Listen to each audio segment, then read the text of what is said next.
Welcome to our podcast, One Human Society. In the second episode, we explore what an ism is and how Neohumanism is different from all the isms. And this topic is deeply relevant for me because it calls out the elephant in the room with many of the interspecies conflicts that are impacting us today. No matter what part of the world you're on, you can feel that subtle and often very destructive force, the bondages that are created by these isms we're going to be talking about today. Yeah, so we ask the question, what really is an ism? We hear ism in words like nationalism, racism, casteism, capitalism, socialism, and even feminism. So, how is neo-humanism any different from all these isms? Let's see. Quoting P.R. Sarkar, an ism develops when there is correlated physical and psychic parallelism among time, space, and person.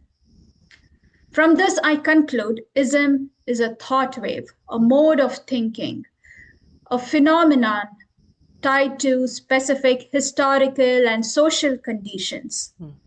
So, an ism is relative to time, place, and personal factors. It is not absolute, it is not an eternal truth. An ism can always change. And that concept might sound abstract, but actually it's a very powerful key to understanding why our world so often becomes divided by race, nation, class, religion, even ideology. So to unpack this a little further, basically there's three major components to an ism.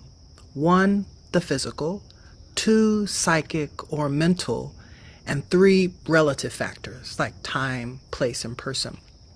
For example, when people live under the same material conditions, say poverty, economic boom, war, or even rapid technological change, they tend to start thinking in similar ways.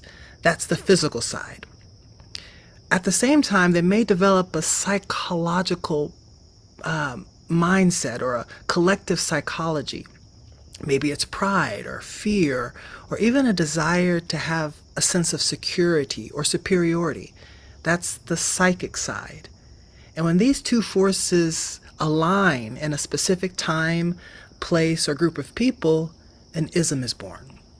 Think about it. Nationalism didn't just emerge out of thin air. It arose when entire populations were recovering from war or colonization, and they sought to rebuild their identity, their sense of pride. And the psychic pain of that defeat met the physical push of some self-determination. And then nationalism became an ideology. That makes so much sense to me, Rishi. There is a reason for every ideology to take shape. Nationalism, for example, it is a thought wave and it is related to geosentiment. That is an idea we introduced in our previous episode. Please do check that out.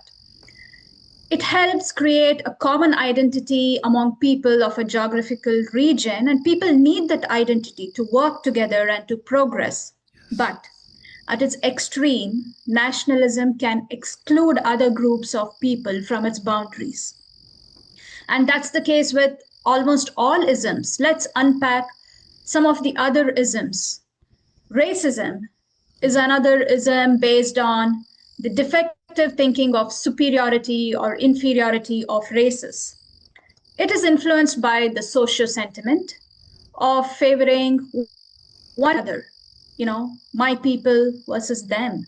That's the social sentiment. Casteism is another ism based on a social sentiment too, and it has led to centuries of oppression and suppression. Thinking about isms in the economic sphere, communism, for example, there was a historical reason for this ideology to take shape. It was a response to the inequities and oppression of capitalism. But at its core, communism is a materialist philosophy. it paid no attention to people's diverse aspirations and their inner urge to grow in subtler realms of life and express themselves freely. So communism failed.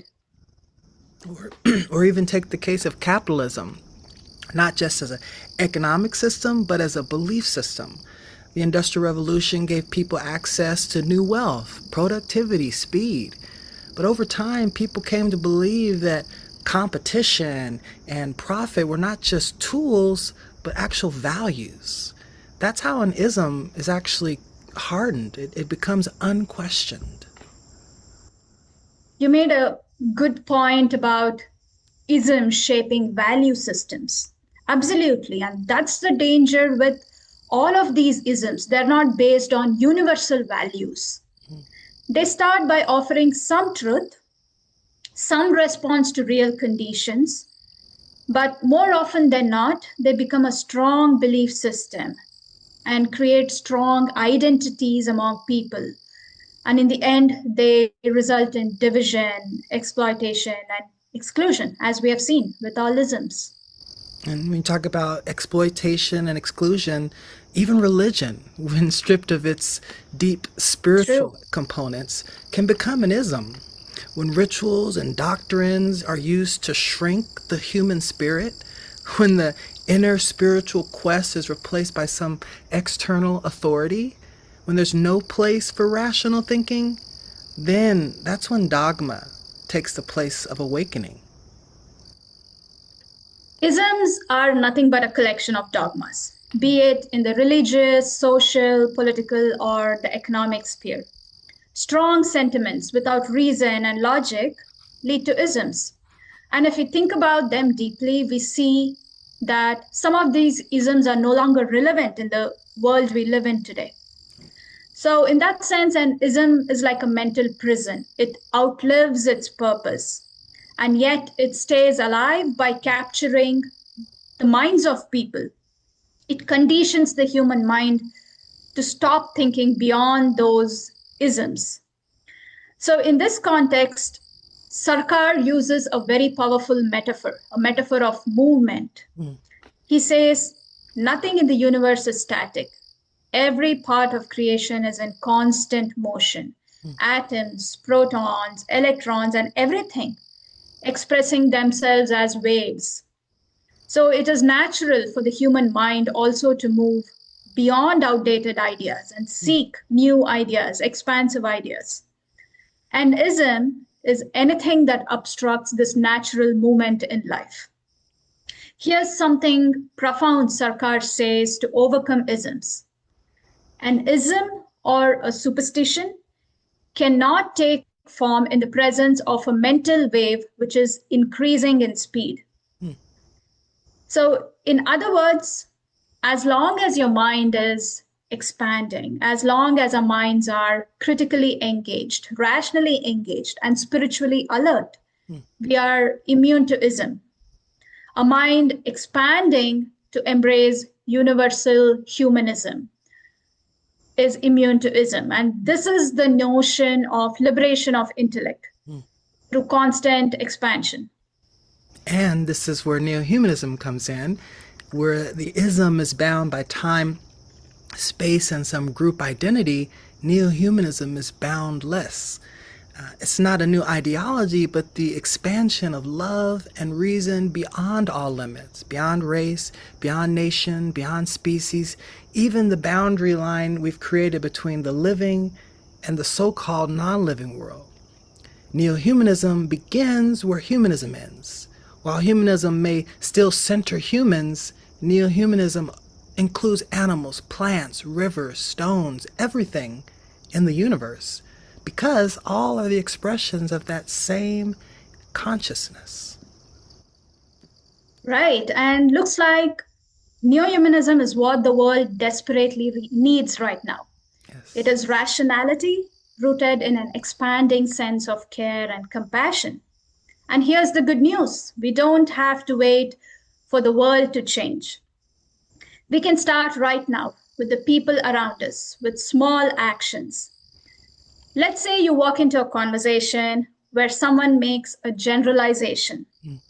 They're saying, oh, they're all the same, that group, they all do this, they never change, they all do that. That's an ism creeping in through language. And here's your quick neo-humanist move. Ask yourself, who are they? Aren't they a part of human society? Am I engaging in prejudice? And just ask a loving question to others. Do you think what you said is true of every person in the group? Or what do you think shaped that point of view? In that moment, you're doing neo-humanism. In that moment, you're trying to dismantle the us versus them mode of thinking by inviting people to practice rational thinking. You're dissolving the walls between categories and people. You're encouraging curiosity over condemnation.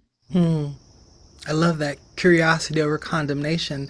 And it's not just external, it's also with yourself. I mean, when you hear the doubt within yourself saying, I'm not one of the smart people, or I'm too old, or this isn't for someone like me, that's also an ism, a self-applied one that's creeping in.